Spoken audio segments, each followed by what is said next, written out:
Hey everyone, hope you're all doing well. So this is a public service announcement. You know, supposedly there were going to be armed protests at state capitals in Washington D.C. and extreme measures are being taken, especially at Washington D.C. and the more liberal um, uh, governors in the country, like Illinois, Washington, Oregon, that. But I talked to my son about it last week, and he said, I heard it, but I've got on all these conservative websites, and there's nothing on there about them. And I guess reporters have been going out to the state capitals net and like, where's the people? There's like two or three people there. And, I warned my son, just like I did with you guys. I said, stay away. This is the setup. Just like January 6th was a total setup.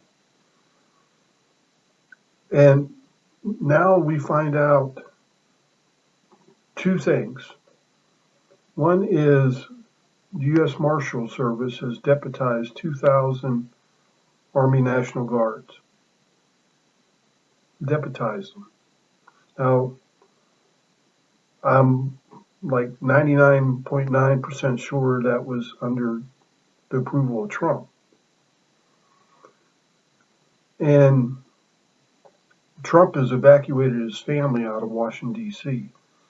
He's going to be the only one in the White House for tonight and through tomorrow night. And then he's slated to leave at 8 a.m. Tomorrow, I guess, isn't it? Yeah. Yeah, I'll be pulling down my Trump flag tomorrow and putting up my American flag upside down because we're definitely in a state of stress. But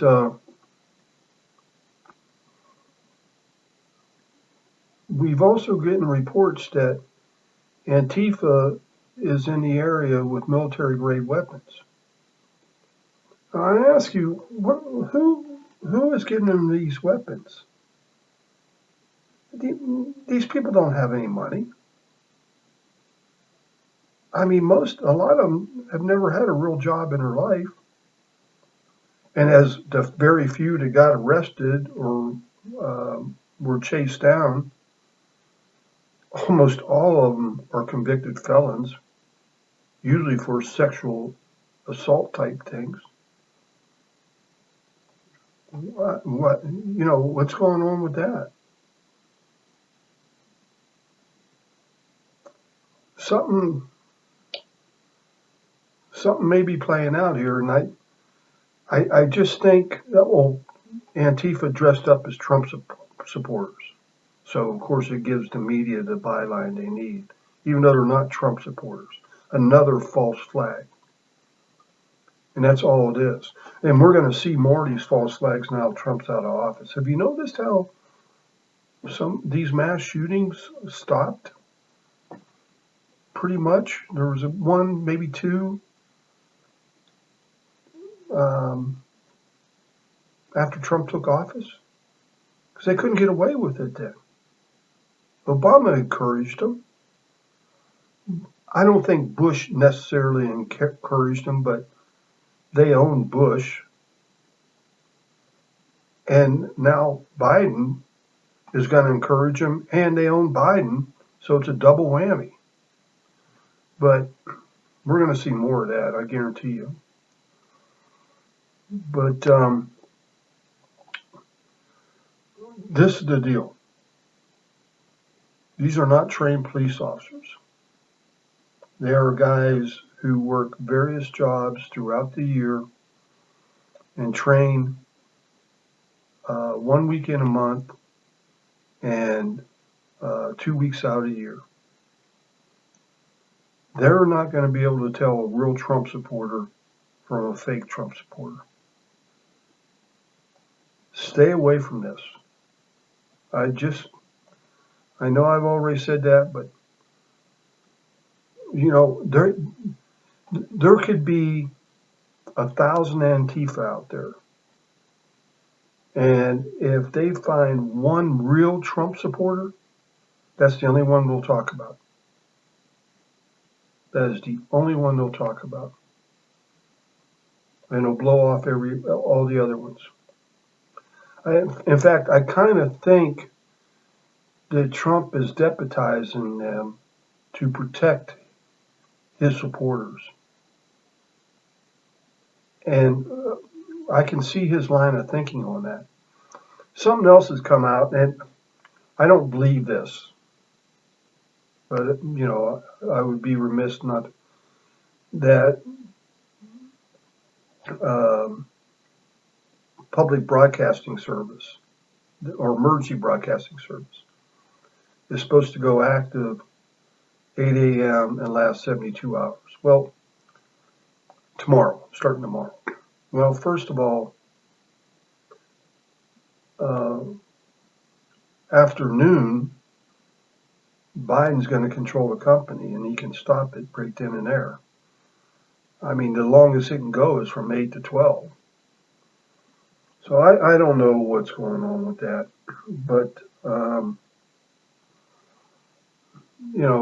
it's like so much of this stuff, all this, there's still people out there saying that Trump's going to do another 4 years.